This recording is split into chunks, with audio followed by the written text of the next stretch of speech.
És l'inseparable company de viatge del Fernando. Diu posar-se'l per norma sempre que agafa la bici, un hàbit gens extès entre la resta de ciclistes, en part perquè la llei de trànsit els permet circular per la ciutat sense casc.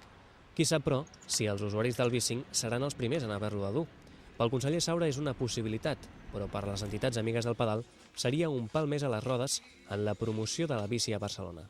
Ara que s'està intentant promoure la bicicleta i que s'està consolidant a Barcelona aquesta cultura de la bicicleta, en part gràcies al bicing, o sigui, a moltes coses, però també el bicing ha contribuït, ara seria això com donar-li un toc mortal a un servei que té un gran èxit i una gran acceptació. Per tant, no entenem per què ha assolit això, no? Els partidaris de la bici creuen que obrir ara un debat sobre l'ús del casc és absurd quan el reglament ja ho regula.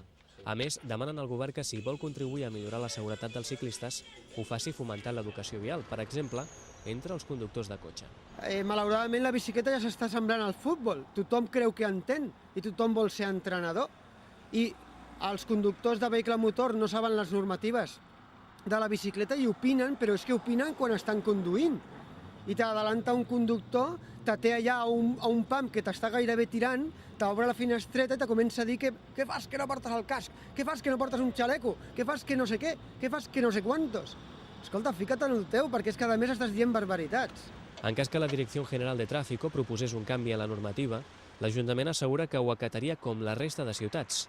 Però fons municipals expliquen que obligar a l'ús del casc seria una mesura desproporcionada i injustificada, i que, en cap cas, ajudaria a reduir els 400 accidents que es registren a l'any de mitjana amb bicicletes implicades a Barcelona.